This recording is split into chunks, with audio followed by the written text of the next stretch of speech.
welcome to Money Matters with Shannon Jackson. On today's show, if you thought you couldn't possibly paying more for groceries, brace yourself. The cost of food is predicted to rise by another 3 to 5% this year, according to the 2025 Canada Food Price Report.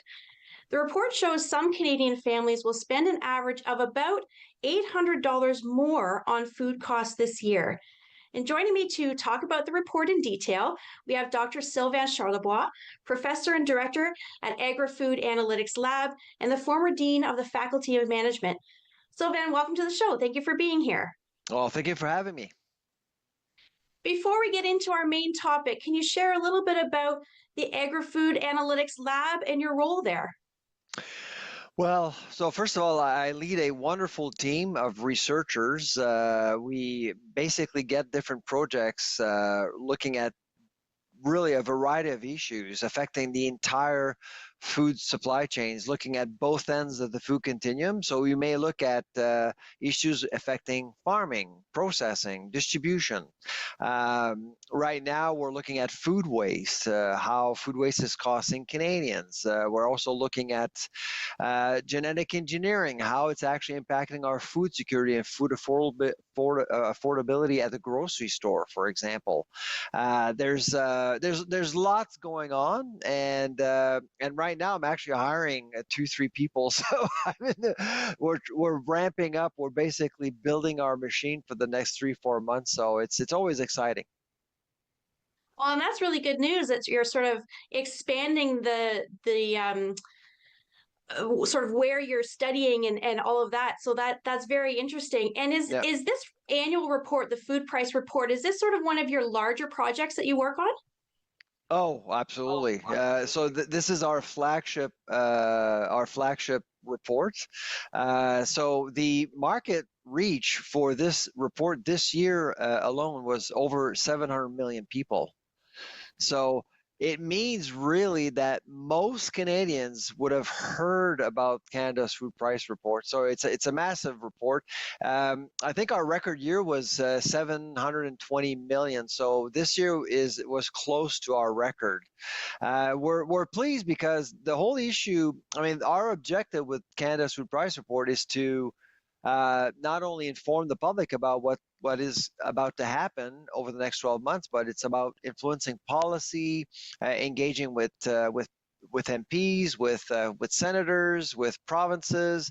It's important that people actually understand what's going on, because over the last few years, I actually do think that the public discourse around food prices has been it was hit and miss. Some people just blame grocers because they think they're in control of everything. It's not that simple. I mean, it's just, there's way more to it. I mean, is there some greed in the system? Of course, but it's not just that. I mean, there are other issues pushing prices higher. And it's such a critical topic. I mean, obviously the rising cost of food is making headlines. It has been for a few years. And Canadians from coast to coast were probably hoping that we might get a break at the checkout this year. But unfortunately, your report is showing that we're predicting about a 3 to 5% increase. Can you talk a little bit about the specific food categories that are going to be influenced by this? Yes. So first of all, for the Atlantic in particular, it's actually going to be closer to 3%, not 5%. So that's good news. In fact, we're expecting a food inflation rate to be above average, but it's not going to be explosive as what we saw a few years ago. And the two food categories that are attracting our attention is meat and vegetables. So with meat, things are really challenging. I mean, if you look at the meat trifecta, beef, chicken, pork, typically you'll have probably one component rate rising more. But this year we're expecting all three to be more expensive. Beef, there's just no supply. In fact, Canada's beef herd is the same size right now as it was back in 1987. And so obviously to rebuild that supply, it's going to take some time. It's not going to happen in 2025. So we are expecting prices to continue to rise. Pork is going through some sort of recalibration with China being out. The last few years, actually, ham and pork chops were good deals, but not this year. It's going to be on the rise, and poultry, the avian flu is going to impact the sector and, of course, prices.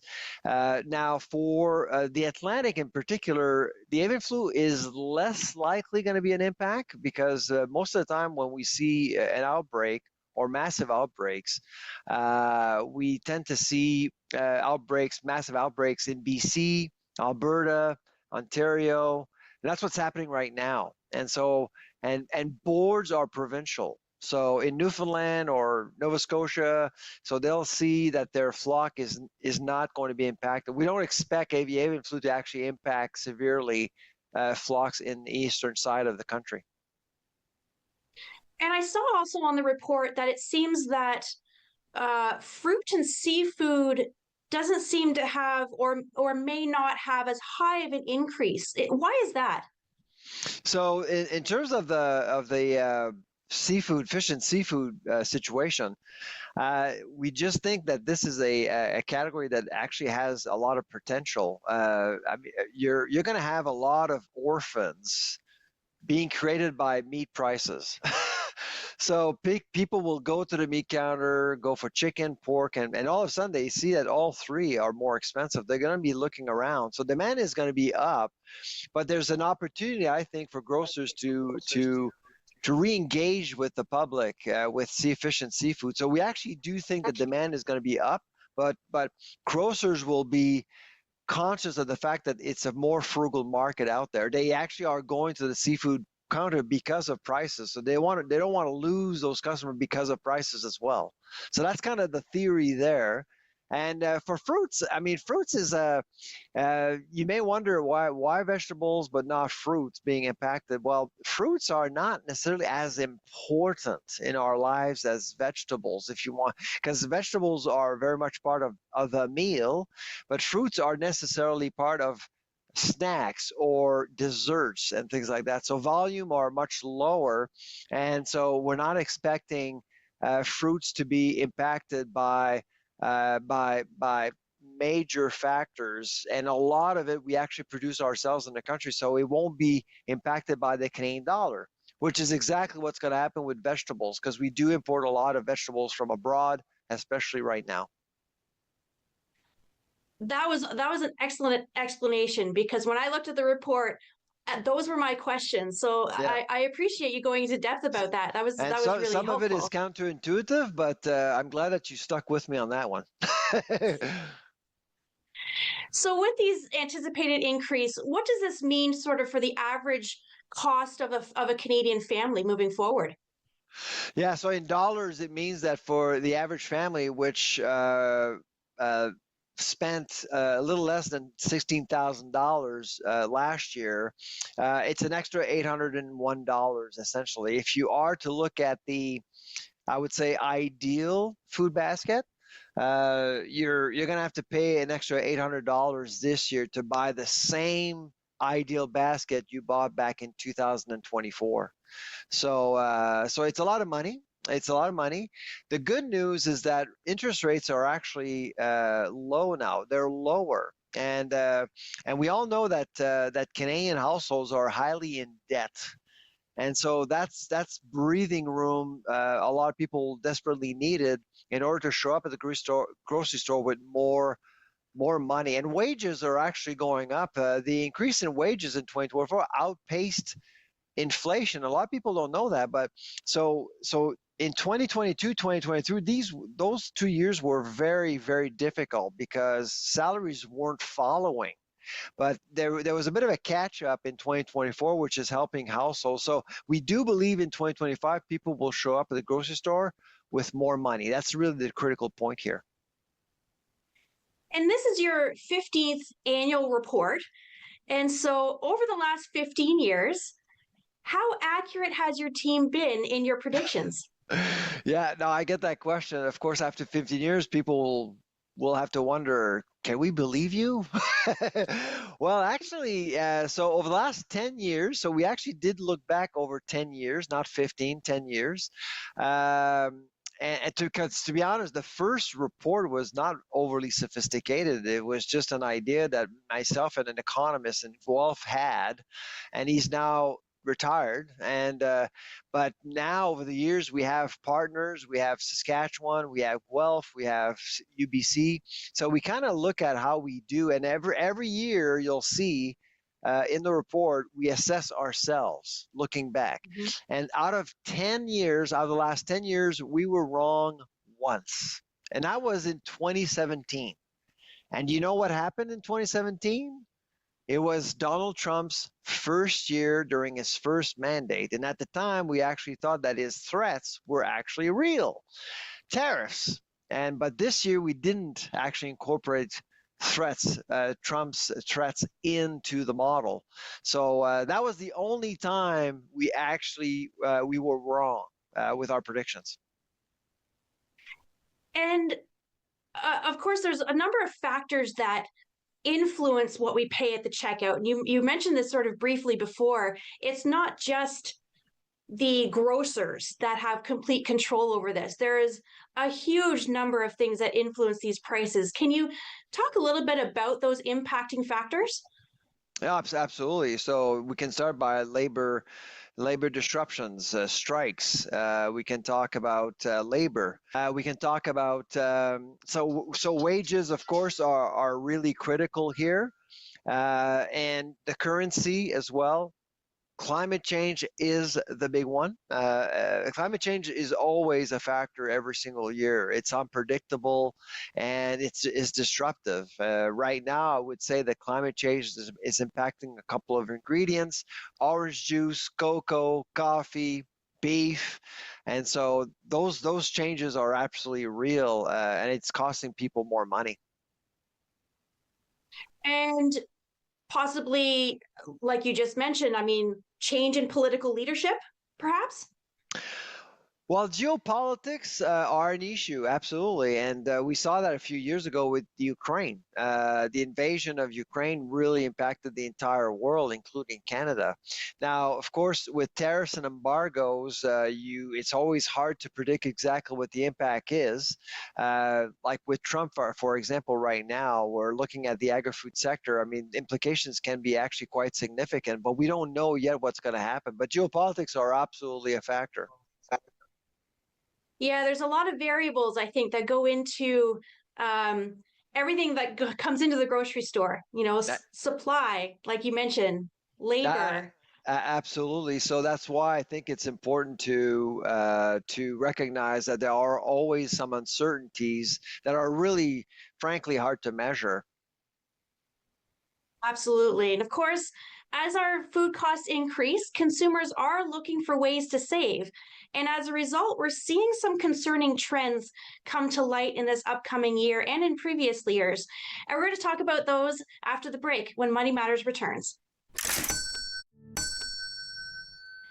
Welcome back to Money Matters with Shannon Jackson.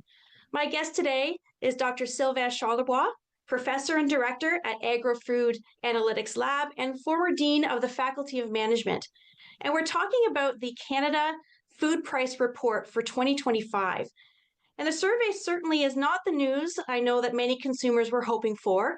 We were hoping for a break at the checkout, but the report is predicting that food costs will increase by between 3 to 5% in this upcoming year. Now, it's certainly a concern when we know so many families are struggling to put food on the table, including many here in Ontario. And the report indicates that 28% of Canadians have resorted to eating less to save money, and maybe this is possibly meaning skipping meals in this effort. And Sylvain, so this seems very concerning about these changes of behavior, because food prices are not only affecting our food choices, but I think ultimately our nutrition. Absolutely, and I think we did reach a point in 2023 and early 2024 when families had to make nutritional compromises. So and what so at the grocery store, you'll basically see more people visit the center of the store where prices are much more stable. Uh, but most products are more nutritionally poor and processed as well. And so the fresh part of the grocery store in the periphery of the store, typically prices are much higher. But and this is something I've argued to the government all the time. I mean, your biggest enemy is not necessarily food inflation. Food inflation is bad, like higher food prices is bad, but food price volatility is the worst, because if you go to say to buy broccoli and all of a sudden you see a head of broccoli at $9 or something, well, chances are you're never going to go back to broccoli. And if you go back to broccoli, you're going to wait a while. And so it eliminates an option.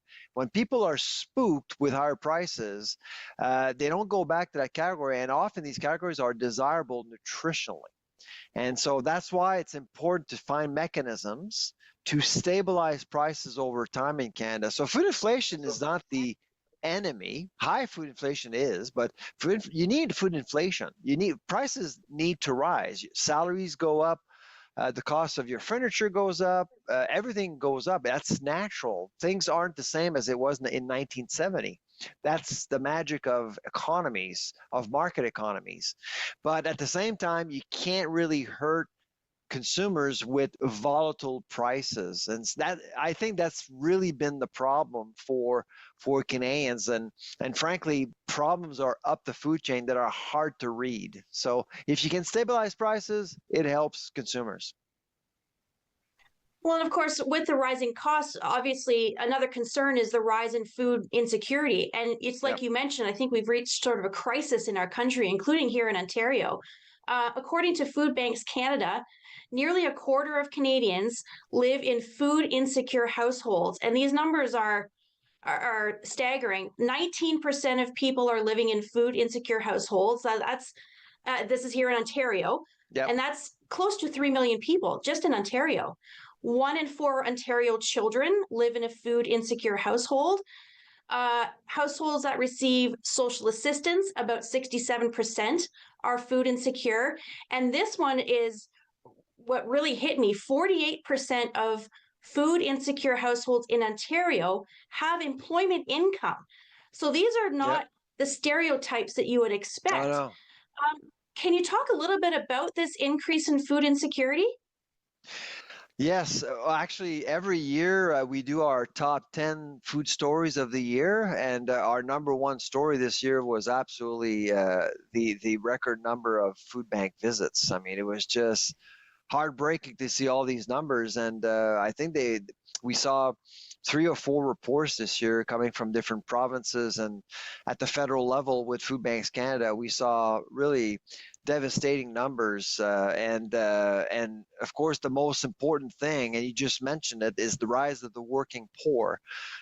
People are working, but they're still they're not able to actually make ends meet. And so we need to figure out ways to help families. I've always been a fan of the general minimum income policy, even though I think we need to do more research. But I've always been a supporter of the policy itself.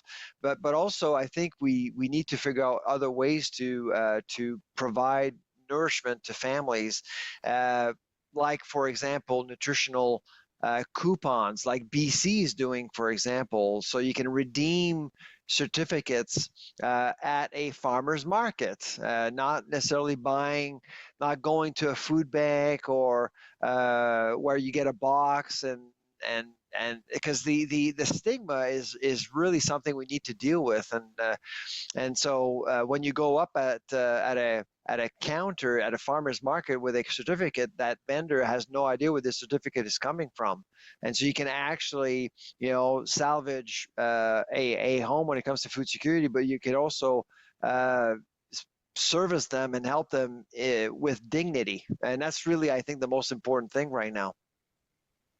Yes, I agree with you. And one of the things I noticed in your report was there was a quick comment that there's been a 90% increase in the use of food banks since 2019. That's just 6 years, and it's Yep. essentially doubled.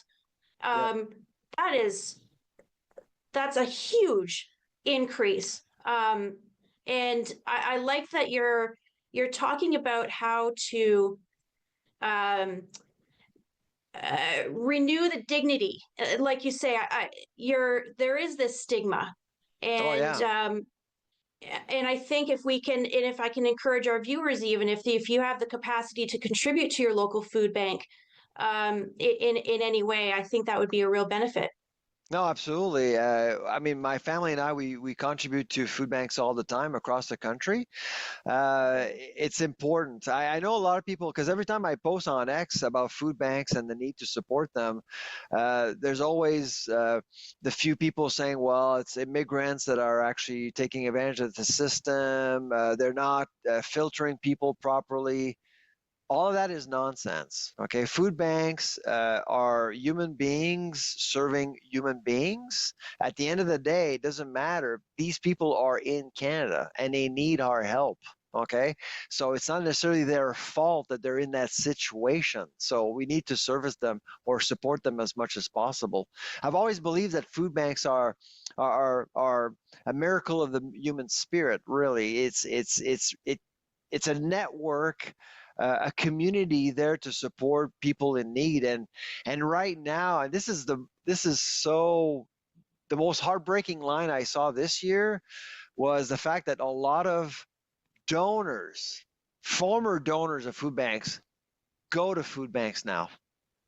Mm. That's horrible, you know? So you never know when it will be your turn. You have no idea. And so until it hits you, you don't know how it feels. Yeah, it's very true. Now, one of the other sort of concerning trends is the rise in the number of Canadians that are using savings or borrowing money to buy food. They're using their credit cards at the checkouts. Can you talk about which demographics are sort of mostly influenced by this? Uh, the younger generations, actually. Gen Zs mainly, a lot of them are borrowing right now.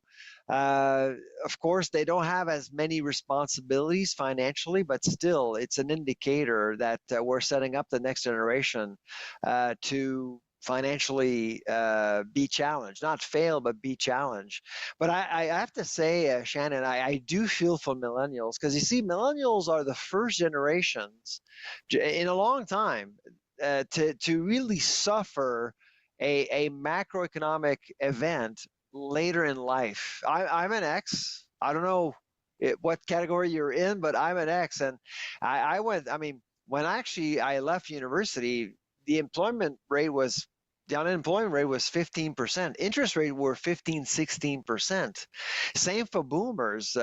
We got out of it, but we didn't have any children in those days. We didn't have mortgages. We didn't have responsibilities. Millennials started their careers. It was easy to find jobs. Money was free.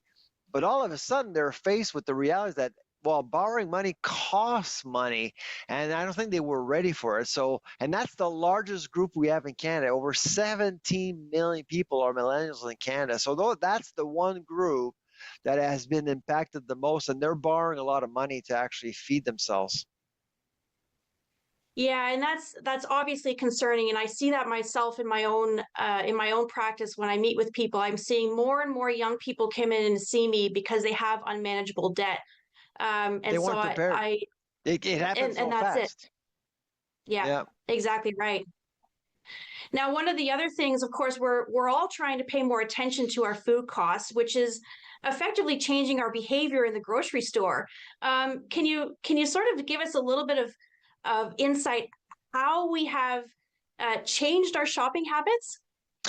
I must say, I mean, this is not a popular take, but I will say that Canadians, food inflation has actually made Canadians smarter shoppers at the grocery store. You see, we've been following food prices for 25 years. Okay, I got to tell you, Shannon, when you talk to people, people barely knew what the price of bread was, what the price of broccoli was. When they showed up at the grocery store, they kind of had an idea, but they saw a price as well. I guess that's the price. With food inflation, all of a sudden, people started to really study prices, and now people are doing their homework before leaving the house when they go to the grocery store. So they know what the price of carrots should be, what the price of potatoes should be, what the price of beef should be. And if they actually go to the grocery store and they see a higher price, they walk away. The power that they have is immense. And this is something that I think more people are realizing that they have. Because a couple of years ago, some people were saying, "Hey, Sylvain, butter is $7 here and it's $5 there, so this guy's gouging us." And my first response was, do you want all butter to be the same price? Because there's a name for that. It's called collusion. Is that what you want? It's a free market. Shop, choose. You have a lot of power. And I think people are recognizing that power more. Yeah, I agree with that. A lot of people are now much more focused, Aware. Oh, yeah. pre-planning, getting those coupons, meal planning. I'm a Apps. huge advocate. Yeah, the cell phone. Like Yeah. meal planning, I think has changed everything that I've done. So a huge change there. Now we only have a minute left, unfortunately. Do you have any final thoughts for our viewers? I think it's important to remain hopeful. I think things will improve. Don't focus on the politics, the rhetorics, the noise. There's going to be a lot of noise in 2025, especially given what's going on in both Ottawa and what. Don't focus on that. Focus on the day-to-day. Focus on nutrition. Do something different this year you have never done with food before. Discover a new cuisine. Cook. Start a garden. Do something different this year. Just one little thing, and it'll make a difference.